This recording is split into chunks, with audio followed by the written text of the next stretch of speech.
Bueno, hasi berriak, Deba Goiena, 30 plataforman barruaren prototipo bada. Berez, guk txertatzen gara, eraldaketa sozialetan, ez? Gure elkartea orain dela 8 urte sortu zen, eta beti kolektibo inmigranterekin lotuta, ez? Baina ibilbide horretan konturatu ginen, gizarteratzeko prozesu horretan hainbat gauza kontutan hartu bidiren. Eta horietako bat da lan mundura gerturatzea, ez? Eta horregatik, prozesu horretan,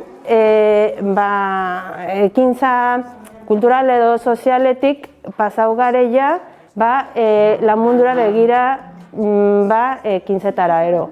Eta oin, zorionez, aurkitu dugu ibilbide honetan plataformarekin, ez?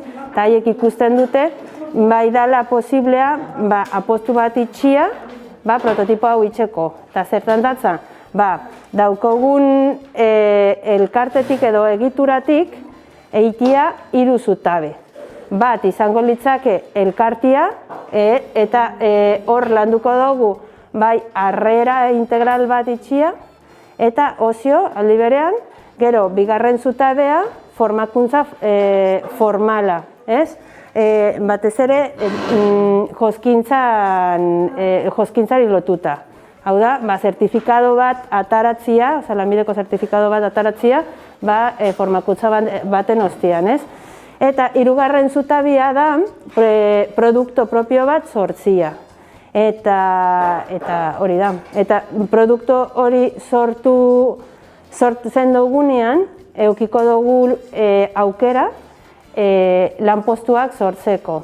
Hemen ikusten duzunez bezala, badauko espazioa, badauko makinarisa, badauko jentia, ez? Batez ere emakumeak dire gerturatzen dienak, haiek superprest daz lana itxeko, baino falta jaku egitura hori. Orduan, hasi berriak egin nahi dauena, prototipua egin nahi dauena da, egitura hori garatu. Quizás